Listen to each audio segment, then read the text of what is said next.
Hello everyone, welcome to my YouTube channel Tech Guru.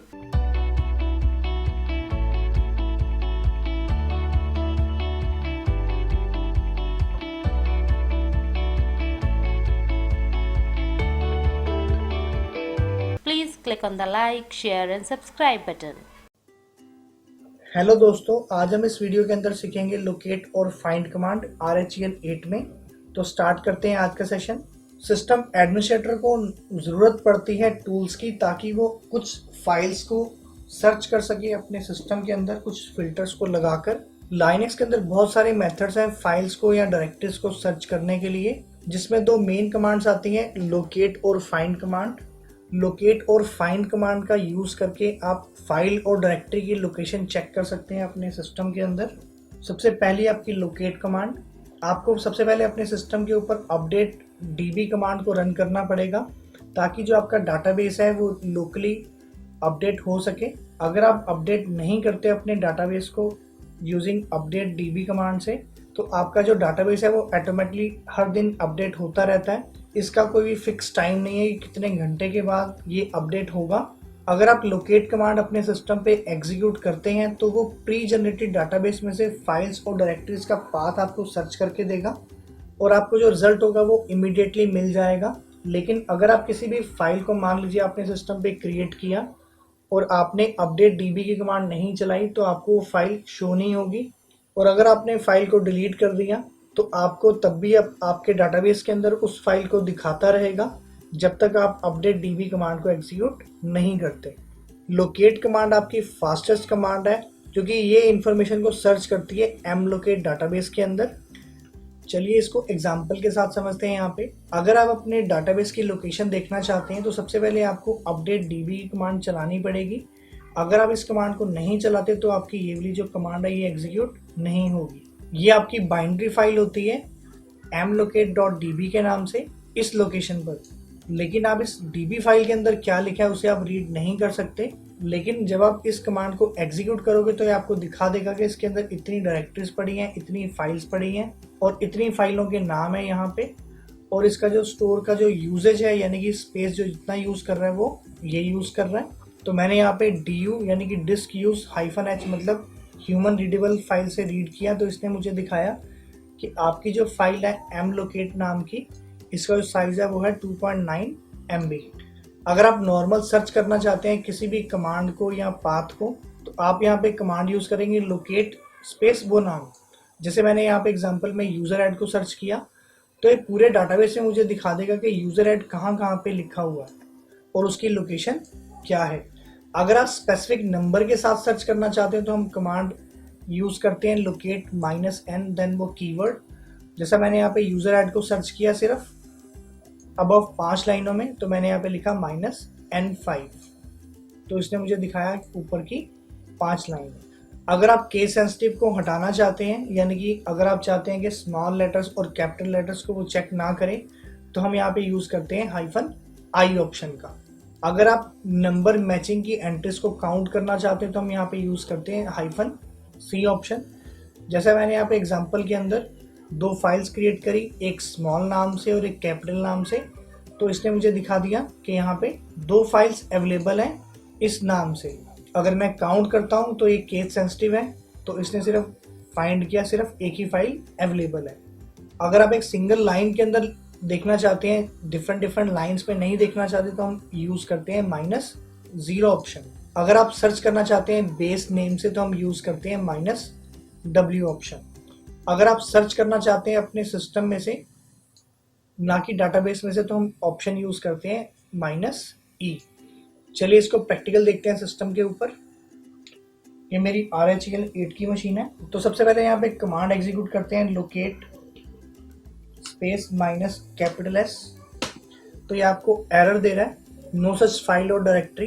तो सबसे पहले आपको कमांड एग्जीक्यूट करनी है अपडेट DB की, एंटर किया।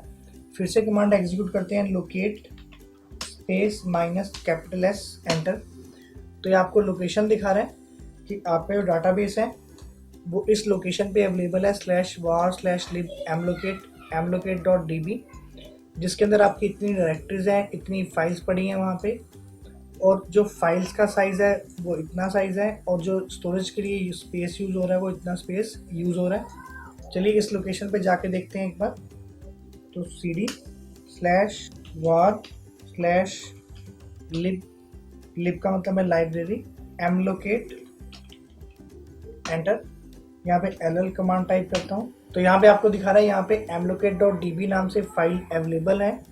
इसका साइज चेक करते हैं using du command, disk use space -h space file name, enter. तो यहाँ पे आपको दिखा रहा है 2.9 MB की फाइल अवेलेबल है। कंट्रोल L प्रेस कर देता हूँ यहाँ पे। अब मान लीजिए मुझे यहाँ पे सर्च करना है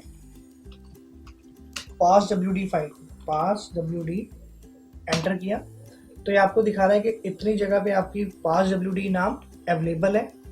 अब चाहे वो vnc parswd लिखा हो या अकेला parswd लिखा हो। डेस्कटॉप पे आ जाता हूँ यहाँ पे, और यहाँ पे मैंने एक फाइल क्रिएट करी using touch command, touch space parswd.txt नाम से, एंटर किया। यहाँ पे कमांड लिखता हूँ मैं, लोकेट स्पेस parswd, एंटर। तो देखिए आपको इसने फाइल नहीं दिखाई। ये आपको फाइल तब तक नहीं दिखाएगा जब तक आप इसके डाटाबेस को मैन्युअली अपडेट नहीं करते। तो यहाँ पे मैं कमांड एग्जीक्यूट करता हूँ, अपडेट db, एंटर। फिर से कमांड एग्जीक्यूट करते हैं, लोकेट स्पेस parswd, एंटर।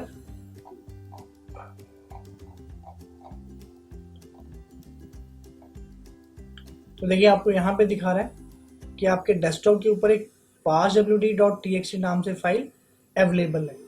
अब मान लीजिए मैं इस फाइल को डिलीट कर देता हूँ, यहाँ पे rm-f space parswd file .txt, enter. फिर से लोकेट कमांड को एग्जीक्यूट करता हूँ। तो अगर आप यहाँ पे सर्च करोगे ऊपर जाकर तो ये आपको अभी भी दिखा रहा है कि आपके डेस्कटॉप के ऊपर एक फाइल अवेलेबल है parswd नाम से, लेकिन इस फाइल को तो मैं डिलीट कर चुका, लेकिन मेरे डाटाबेस के अंदर ये अभी अपडेट नहीं हुआ। तो आपको कमांड फिर से एग्जीक्यूट करनी पड़ेगी, अपडेट db की। उसके बाद जब आप फिर से सर्च करोगे उसी फाइल को तो अब आपको उस फाइल की एंट्री आपके डाटाबेस के अंदर नहीं दिखाएगा। कंट्रोल L प्रेस कर देता हूँ। अगर आप चेक करना चाहते हैं कि कितने नंबर्स हैं इसमें तो हम कमांड यूज़ करते हैं, locate space -c space parswd, enter. तो आपको दिखा रहा है कि 141 एंट्रीज हैं आपकी। एक बार चेक करते हैं यहाँ पे, लोकेट स्पेस कैश में लिखते हैं parswd, एंटर। तो इस नाम से कोई भी एंट्री नहीं है। अब मैं डेस्कटॉप पे पहले दो फाइलें बना के चेक कराता हूँ आपको। तो मैं यहाँ पे एक फाइल क्रिएट कर लेता हूँ using touch command, touch space sonu.txt space caps में लिख देता हूँ sonu.txt, एंटर। अपडेट कर लेता हूँ उसको पहले, अपडेट db। अब चेक करते हैं, लोकेट स्पेस सोनू, एंटर। तो ये आपको दिखा रहा है कि sonu.txt नाम की फाइल एक आपके डेस्कटॉप पे अवेलेबल है, लेकिन इसने कैप्स वाली फाइल को नहीं दिखाया। अगर आप देखना चाहते हैं तो आप कमांड यूज करोगे, लोकेट स्पेस सोनू, एंटर। तो ये दिखा रहा है कि आपके डेस्कटॉप के ऊपर एक फाइल अवेलेबल है। अगर आप केस सेंसिटिव के बगैर इसको देखना चाहते हैं तो हम यूज करते हैं, locate space -i space sonu.txt, enter. तो आपको दोनों फाइलें दिखा रहा है। अगर आप काउंट करना चाहते हैं तो आप यहाँ पे यूज कर देंगे i के साथ c का स्विच भी, एंटर। तो आपको दिखा रहा है 2 एंट्रीज अवेलेबल हैं। कंट्रोल L प्रेस कर देता हूँ यहाँ पे कमांड एग्जीक्यूट करता हूँ, locate space -0 space user add, enter. तो आपको इसने सिंपल दिखा दिया, यानी कि कोई भी लाइन, मतलब कि एक लाइन के बाद अगली लाइन में उसको प्रिंट नहीं किया। अगर आप -0 नहीं लगाते तो आपको हर एक एंट्री नेक्स्ट लाइन में दिखाता जाएगा। और अगर आप अपने डाटाबेस के अंदर ही सर्च करना चाहते हो तो हम कमांड यूज़ करते हैं, लोकेट स्पेस -e स्पेस, कोई भी आप नाम दे सकते हो। तो मैं sonu.txt को सर्च करता हूँ तो इसने मुझे अपने सिस्टम में से सर्च करके दिखाया, ना कि अपने डाटाबेस से। अगर आप सभी HTML फाइल्स को देखना चाहते हो तो हम यूज़ करते हैं लोकेट कमांड का। लोकेट कोट में लिख देते हैं यहाँ पे start.html, एंटर। तो दिखा रहा है इतनी फाइल्स है आपके सिस्टम के अंदर HTML की। लेकिन अगर आप सिर्फ 10 लाइनें ही देखना चाहते हैं तो हम यहाँ पे कमांड यूज़ करते हैं स्पेस -n10, एंटर। तो आपको सिर्फ ऊपर की 10 लाइनें दिखाएगा। आप यहाँ पे n-10 की वैल्यू को लोकेट के बाद भी यूज़ कर सकते हैं। तो लिखता हूँ लोकेट स्पेस -n5 लिख लेते हैं, स्पेस start.html, एंटर। तो आपको दिखा रहा है ऊपर की 5 लाइनें। तो अगर आप इस आउटपुट को किसी फाइल के अंदर सेव करना चाहते हैं तो आप सेम कमांड एग्जीक्यूट करेंगे और यहाँ पे मैं लिख देता हूँ स्लैश, मुझे रूट के ऊपर स्लैश डेस्कटॉप के ऊपर एक html.txt फाइल के अंदर इस फाइल का रिजल्ट सेव करना है। तो आप यहाँ पे कमांड यूज़ करेंगे cat slash root slash desktop के ऊपर HTML नाम की फाइल है, एंटर। तो आपको उसी फाइलों का आउटपुट उसने एक फाइल के अंदर सेव कर दिया। नेक्स्ट है आपकी फाइंड कमांड। फाइंड कमांड का यूज़ करके आप सर्च कर सकते हैं फाइल्स और डायरेक्टरी को किसी कंडीशन को लगा के। यानी कि अगर आपकी कंडीशन मैच होगी तो आपको रिजल्ट आएगा, अगर नहीं होगी तो आंसर नहीं आएगा। फाइंड कमांड आपकी यूज़ की जाती है रियल टाइम सर्चिंग के लिए, आपके लोकल फाइल सिस्टम यानी कि आपके लोकल सिस्टम से डाटा को एक्सेस करने के लिए। आप फाइंड कमांड का यूज़ करके साइज़ के हिसाब से फाइल टाइप, परमिशंस क्या है, कब मॉडिफाई हुई, और भी बहुत सारे पॉसिबल ऑप्शंस हैं। आप उन सब का यूज़ करके फाइंड कमांड से अपने डाटा को सर्च कर सकते हो अपने सिस्टम के अंदर। फाइंड कमांड आपकी स्लो है as compare to locate command, लेकिन फाइंड कमांड आपको एग्जैक्ट रिजल्ट देगी जो आपको लोकेट कमांड नहीं दे सकती। तो यहाँ पे मैंने कुछ एक डायग्राम बनाया कि आप नेम से सर्च कर सकते हो, फाइल नेम, यूज़र और ग्रुप को सर्च कर सकते हो, उसकी ऑनरशिप के साथ भी सर्च कर सकते हो, UID और GID से भी सर्च कर सकते हो, और परमिशन से भी उसको सर्च कर सकते हो। चलिए इसको एग्जांपल के साथ समझते हैं। यहाँ पे तो मैं सर्च करना चाहता हूँ करंट लोकेशन पे टेक्स्ट फाइलों को, तो मैंने कमांड एग्जीक्यूट की फाइंड, डॉट का मतलब होता है करंट लोकेशन, -name, देन मुझे टेक्स्ट फाइलों को सर्च करना है। तो उसने मुझे दिखा दिया टेक्स्ट फाइल्स अवेलेबल हैं इस लोकेशन पे। अब मुझे चेक करना है कि ऐसी कौन कौन सी डायरेक्टरीज है जिनको दीपक सूद ऑनर है जिनका। तो मैं यहाँ पे कमांड एग्जीक्यूट करूँगा फाइंड, पाथ दे दिया उसको, और यूज़र सर्च करना है मुझे दीपक सूद नाम से। तो आप यहाँ पे कोई भी नाम दे सकते हैं यूज़र का। तो उसने मुझे दिखाया कि ये फाइल्स अवेलेबल हैं जिसका जो ऑनर है वो दीपक सूद है। अगर आप चेक करना चाहते हैं परमिशन के साथ तो मैंने यहाँ पे सर्च किया 777 यानी कि फुल कंट्रोल किस किस फाइल के पास है। अगर आप साइज के साथ चेक करना चाहते हैं तो आप ऐसे कमांड को एग्जीक्यूट करोगे फाइंड स्लैश यानी कि लोकेशन, देन साइज +50 MB यानी कि 50 MB से जो ज़्यादा की फाइल है वो आपको शो हो जाएगी। अगर आप सॉफ्ट लिंक चेक करना चाहते हैं तो हम यूज़ करते हैं कमांड फाइंड स्लैश ETC यानी कि लोकेशन स्लैश टाइप में l। चलिए इसको एग्जाम्पल के साथ समझते हैं सिस्टम के ऊपर। तो सबसे पहले मैं यहाँ पे LL करके देख लेता हूँ, कुछ फाइल्स अवेलेबल हैं यहाँ पे कुछ और फाइल्स भी क्रिएट कर लेता हूँ। Touch space abc.png, touch space a.html space b.html, enter. LL command execute कर देता हूँ। यहाँ पे कमांड टाइप करते हैं फाइंड स्पेस डॉट मतलब करंट लोकेशन से मैं सर्च करना चाहता हूँ, नेम जिसका हो यानी कि इसके एंड में आता हो सिर्फ txt, एंटर। तो आपको दिखा रहा है आपकी करंट लोकेशन पे सिर्फ 3 ही फाइल्स अवेलेबल हैं, सोनू और html.txt नाम से। और अगर आप रूट लोकेशन पे सर्च करना चाहते हो तो आप यहाँ पे रूट पाथ दे दोगे, एंटर। तो दिखा रहा है इतनी सारी आपकी यहाँ पे टेक्स्ट फाइल्स अवेलेबल हैं।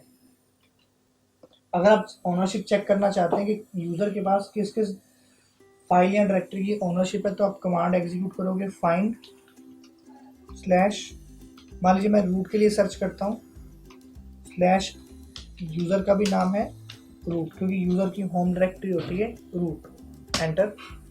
तो दिखा रहा है इन सब फाइल्स और डायरेक्टरी का जो ऑनर है वो रूट यूज़र है। अगर आप सॉफ्ट लिंक चेक करना चाहते हो तो कमांड होती है फाइंड स्लैश, मान लीजिए मैं ETC में सर्च करता हूँ, टाइप स्मॉल l, एंटर। तो ये दिखा रहा है इन सभी फाइल्स का सॉफ्ट लिंक बना हुआ है सिस्टम के अंदर। जैसे इस फाइल को चेक कर लेते हैं कि इसका सॉफ्ट लिंक है कि नहीं है, तो हम यूज़ करते हैं कमांड ll/etc/grub2.cfg, एंटर। तो दिखा रहा है कि इसका सॉफ्ट लिंक क्रिएट हो रखा है। कंट्रोल L प्रेस कर देता हूँ यहाँ पे। अगर आप साइज के साथ चेक करना चाहते हो तो हम यूज़ करते हैं फाइंड स्लैश पे चेक करना चाहता हूँ साइज, ऐसी फाइल जिसका जो साइज है वो है ग्रेटर देन 30 MB। तो MB के लिए आपको लिखना है कैपिटल M, एंटर।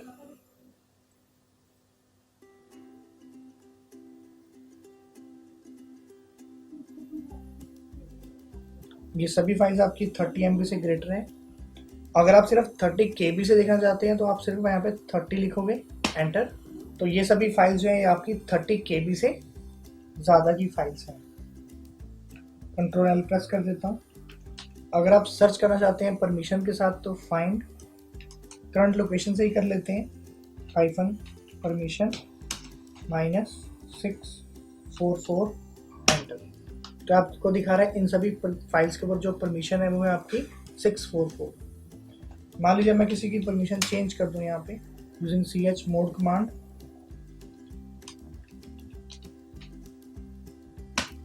फिर से सर्च करते हैं कमांड फाइंड .-permission -777, एंटर।